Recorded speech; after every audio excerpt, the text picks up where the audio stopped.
வணக்கம் ஜெயக்குமார் சார்.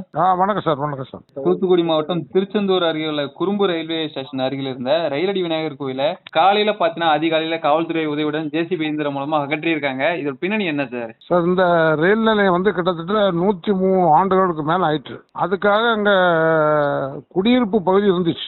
மகாராஜா நாடார் சொல்லி பணிக்க நாடார் உட்படத்தை சேர்ந்த ஒரு பெரியவர் என்கிட்ட சொன்னார். அந்த குடியிருப்புக்காரங்க தான் இந்த கோயிலில் வச்சிருந்தாங்க. அந்த கோவில் சிதறப்பட்டு அப்ப இந்த முட்டை பிள்ளையார் சொல்லி ஆனால் எல்லாரும் பொண்ணு மாப்பிள்ளை போகும்போது மற்றவங்க தேங்காய் உடைச்சு எல்லாம் போயிட்டு தான் இருந்தாங்க. நல்ல காரியத்துக்கு போகும்போது அந்த கும்பிட்டுட்டு போற வழக்கத்தை வந்து வச்சிருக்காங்க குறும்பூர் மக்கள். இது இடப்பட்ட காலத்துல அந்த பக்கத்துல மோகன் சிலாஸ் மத போதகர் வர்றாரு.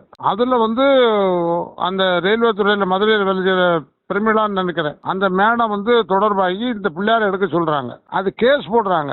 கேஸ் போட்டதில் இந்த கொரோனா காலகட்டத்தில் எல்லாம் ஆன்லைன் அந்த விசாரணை வரும்போது தடங்கள் ஏற்பட்டு போச்சு.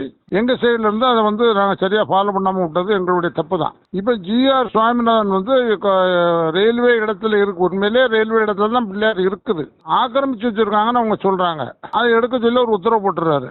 இப்போ என்னுடைய கேள்வி என்னன்னா, மதுரையில் வந்து திருப்பரங்குன்றம் மலை உச்சி மீது தீபேத்தன்னு சொல்லி ஜிஆர் சுவாமிநாதன், இதே ஜிஆர் சுவாமிநாதன் தான் உத்தரவு போட்டார். இன்னைக்கு நடு நிசில வந்து தூத்துக்குடி மாவட்ட காவல்துறை அதிகாரி வந்து போலீஸோட பிள்ளையார் எடுத்துட்டு போறாங்க. ஆனா அன்னைக்கு வந்து இருந்து வந்து அரசு வந்து எங்களை வந்து தீமையற்ற உத்தரவு சொன்னதுக்கு இது பண்ணல. தீர்ப்பு சொன்னது எங்களுக்கு கொஞ்சம் அவகாசம் கொடுத்துருக்கலாம். மாவட்ட காவல்துறை அதிகாரியும் அல்ல மாவட்ட ஆட்சியரும் ஒரு 5 நாள் உங்களுக்கு டைம் தரோம், நீங்க மேற்கொண்டு கோர்ட்ல பாருங்கன்னு சொல்லியாச்சுன்னா எங்களுக்கு பாக்குறதுக்கு டைம் கிடைச்சிடும்.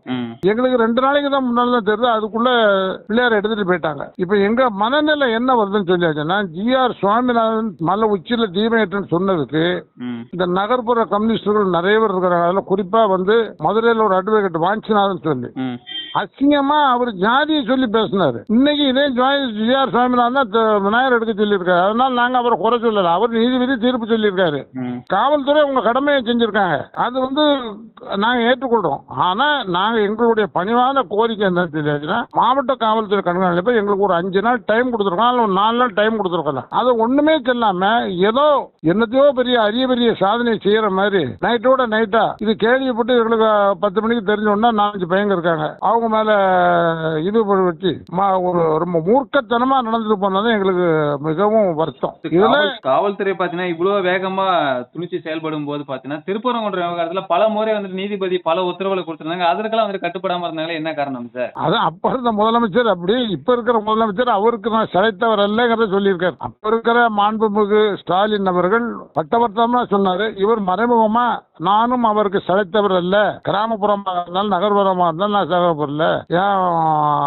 நான் இதே நேரத்தில் நீங்க எனக்கு ஒரு சின்ன நினைவு வருது. அதாவது சனாதனத்தை பற்றி உதயநிதி ஸ்டாலின் பேசினார். அவர் ஒரு ஜாமீன்ல இருக்கிற ஒரு குற்றவாளி. அப்ப அதை வந்து சட்டசபை பதிவில் இருந்து நீக்க சொல்லியிருக்கலாம் இதே மாண்புமிகு ஜோசப் விஜய் அவர்கள். அதை தவறிட்டார். அதுக்கு பிறகு சபாநாயகர் வந்து வசனத்தை சொல்றாரு, தேசநாதர் வசத்தை சொல்லட்டு தப்பு இல்ல, நல்ல விஷயம் யாருன்னு தெரியல. ஆனா நீங்க அதை சொல்லிட்டீங்க, தேவாரம் இருக்கு, திருவாசம் இருக்குது, ஏதாவது ஒரு இதை பற்றி நீங்க சொல்லுங்கன்னு சொல்லியாச்சுன்னா எங்களுக்கு மனசுக்கு ஒரு திருப்தியா இருக்கும். அடுத்தாப்புல நம்ம நிதியமைச்சர் வர்றாங்க, அவங்க வந்து பைபிள உதாரணம் கட்டி சொல்றாங்க. அப்போ பைபிள் தமிழ்ல இருக்கு, அதை நான் ஏன் தமிழ்ல ஏன் பைபிள் இருக்கக்கூடாதுன்னு சொல்லி நான் பொதுவெளியில விட்டு எரிச்சான்னு சொல்லி ஒரு கேள்வி கேட்டாச்சுன்னா நல்லா இருக்குமா? நல்லா யோசனை பண்ணி பாருங்க. பைபிள் ஏன் தமிழ்ல இருக்கு, ஆங்கிலத்துல தானே இருக்கணும். இதை நான் எரிச்சா என்னன்னு சொல்லி நான் வந்து மூர்க்கத்தனமா செய்யலன்னு சொல்லியாச்சுன்னா நான் என்ன போல முட்டாள் யாரும் கிடையாது. எங்களுடைய ராமகோபாலன் தெளிவா சொல்லியிருக்காரு, அவர்களுடைய மத வழிபாட்டில் நாங்கள் குறுக்கிடக்கூடாது. அவங்க 5 வேளை தொழுகை பண்றாங்க, சந்தோஷம். ஞாயிற்றுக்கிழமை கூடுறாங்க, சந்தோஷம். அவங்க சமுதாயத்தை பற்றி சிந்திக்கிறாங்க, மதத்தை பற்றி சிந்திக்கிறாங்க. நீ அதை செய்யணும்னு அவர் சொல்றாரு. நாங்க அவங்க மத வழிபாட்டில் குறுக்கிடல.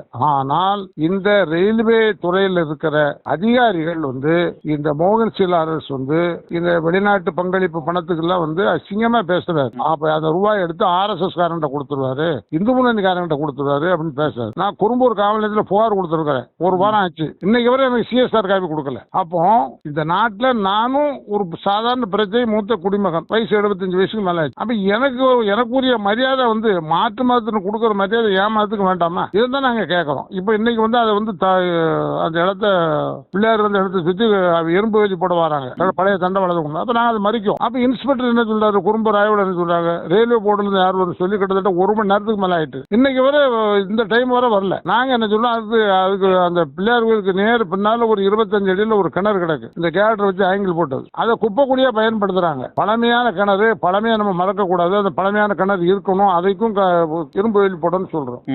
அதுலதான் தீர்த்தம் எடுத்து பிள்ளையாருக்கு அபிஷேகம் பண்ணிருக்காங்க. அதுலதான் தண்ணி எடுத்து அந்த கட்டிடம் கட்டியிருக்காங்க. இதுல குவார்டர்ஸ் இருக்கும்போது இடம் ரயில்வே இடம், அதுல 100% சந்தேகம் இல்ல. எந்த விதமான இடைஞ்சலும் கிடையாது. இங்க ஒரு நாளைக்கு ஒரு ஸ்டேஷன்ல ஒரு நாளைக்கு ஒரு 5 வண்டியோ கூட 6 வண்டி கூட வராது. இப்ப நிக்க போனா போலீஸ் வண்டி தான் இருக்குது, வேற தனியார் வண்டி ஒரு வாகனமும் கிடையாது. ஆனா இது ஒரு திட்டமிட்ட ஒரு கொடிய செயல். எங்களுக்கு எல்லாம் ரொம்ப மன வருத்தமா இருக்குது. இப்போ கோவில் தகர்த்தப்பட்டிருக்கு, பொதுமக்களோட மனநிலைமை என்ன, இந்து முன்னணியோட சார்பில் என்ன நடவடிக்கை எடுக்க இருக்கிறீங்க சார்? இந்து முன்னோடைய மனநிலையில இருந்து பொதுமக்கள் மனநிலைக்கு ஒரே ஒரு சான்றிதழ் சொல்றேன். யோகரத்ன நகர்னு ஒரு தெரு இருக்குது. அதுல இத்தனை நாளைக்கு இந்த மோகன் சிலாரஸ் தான் குடி தண்ணீர் கொடுத்திருக்காரு. உன்னுடைய தூண்டுதலின் பேர்ல நீ தண்ணி கொடுக்க அந்த சொல்லி அதை முந்தா நாள்ல இருந்து அவங்க தண்ணியை நிப்பாட்டிட்டாங்க. அந்த இந்துக்கள் ஒரு 25-30 குடும்பத்தை சேர்ந்தவங்க. அடுத்தாப்புல பணிக்கநாடர் நானுமல்ல எல்லாரும் மெட்ராஸ்ல வியாபாரம் பண்றாங்க. அதாவது பண ரீதியில் வேணா உதவி பண்ணுவாங்க, அவங்க களத்துல நிற்க மாட்டாங்க. நாங்க களத்துல நிற்கிறது இந்து மணி காரன் போவோம், பிஜேபி காரன் போவோம். ஆனா இதுக்கு ஒரு தீர்வு வராம நாங்க விட மாட்டோம். நன்றிங்க சார்.